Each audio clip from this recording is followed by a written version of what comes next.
Bienvenue chers fans de Chelsea sur la nouvelle chaîne YouTube de Chelsea Dakar FC. On est aussi sur l'application officielle de Chelsea FC. On est aussi sur Twitter sous le nom de Chelsea Dakar FC et sur Instagram aussi et sur Facebook. Le but de cette chaîne c'est quoi? C'est de parler de notre équipe de cœur de Chelsea, parler de ces matchs, parler des joueurs du club, des joueurs prêtés aussi. On va aussi parler des cibles pour les mercato à venir, et notamment en ce moment Kai Havertz. Maintenant, pour démarrer, on va d'abord parler de la performance de notre équipe, des performances, je veux dire, de notre équipe depuis la reprise du Premier League après l'arrêt dû au Covid-19. Maintenant, on a tous vu notre match contre Aston Villa. On a été une équipe qui a monopolisé le ballon comme on le fait si souvent depuis le début de la saison. Je pense que sur les 33 matchs qu'on a eu à jouer, on prend les 30 matchs, Chelsea a eu au moins une possession de balle de plus de 60%, ce qui n'est pas du tout une mince affaire, ce qui est une excellente nouvelle pour ce club qui d'habitude ne jouait pas comme ça. On a vu un Frank Lampard qui est venu et qui a instauré de nouvelles règles, je veux dire, dans cette équipe, de nouvelles règles de jeu, parce que même si on a un jeu rapide devant, on est aussi très bon dans la construction.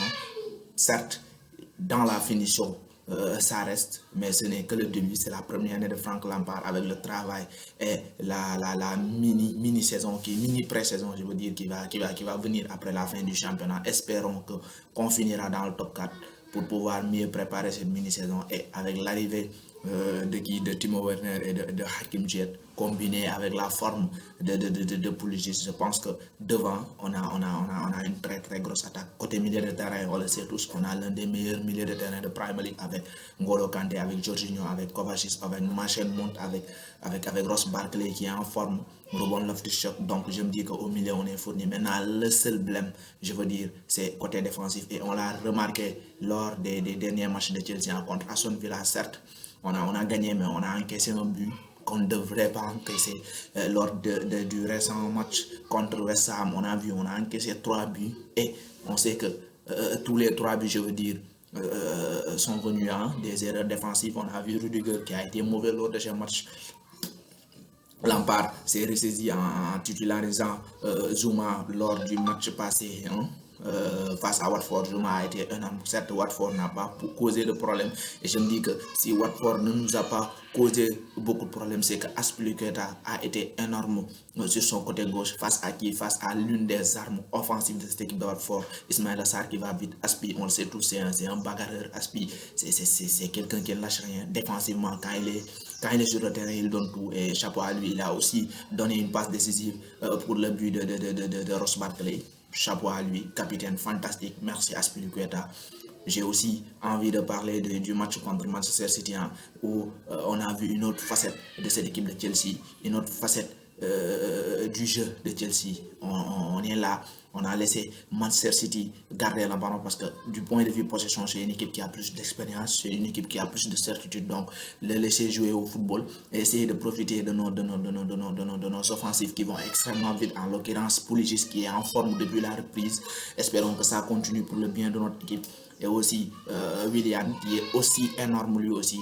Donc je me dis que avec cette nouvelle facette, on a su tenir cette équipe de Man City. On a gagné, et on est toujours dans la course pour la troisième place, parce qu'on n'est plus qu'à un point de Leicester. Leicester qui va devoir jouer face à Tottenham, qui va devoir jouer face à Arsenal et face à Manchester United lors de ces 5 derniers matchs. Donc je me dis que c'est largement possible pour Chelsea d'aller chercher cette troisième place, même si derrière il y a une équipe de Manchester United qui est très en forme, qui est menaçant.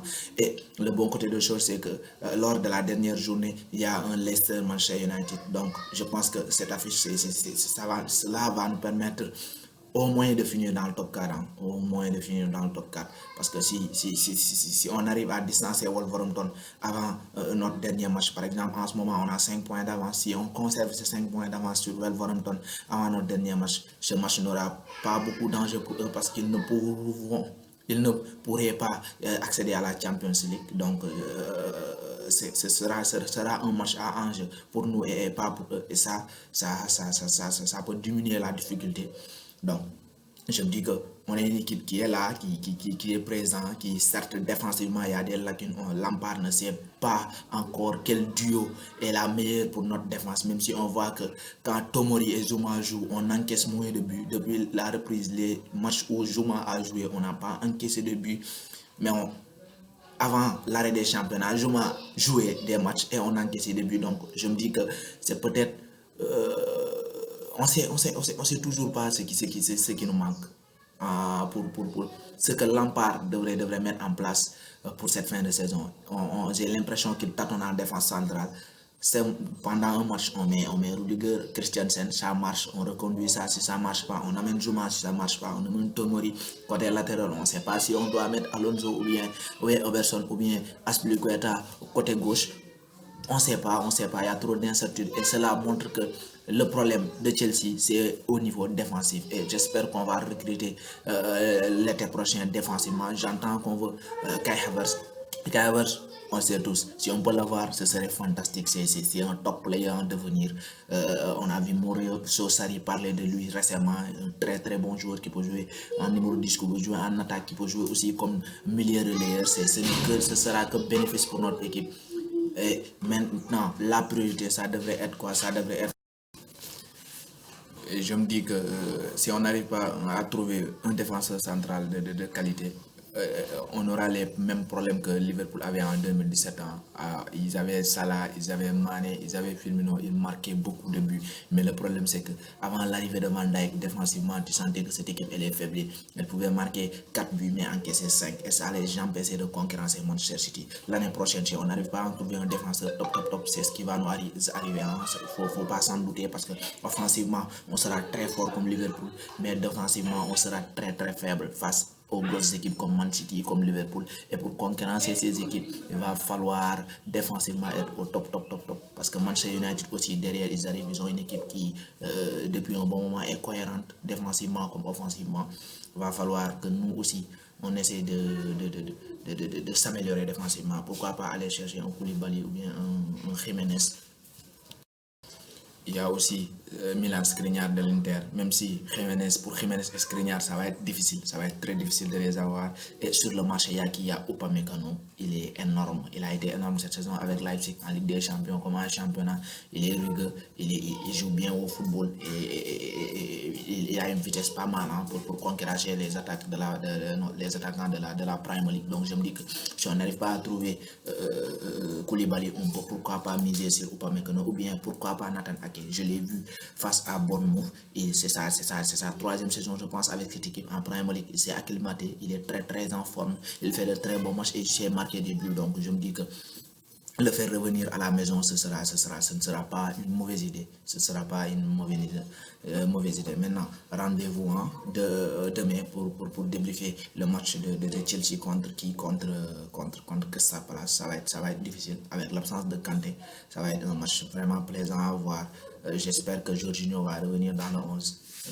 D'ici là, on continue à liker et à partager cette vidéo pour l'élargissement de notre chaîne et de la communauté des Boules à Dakar et au Sénégal. Merci.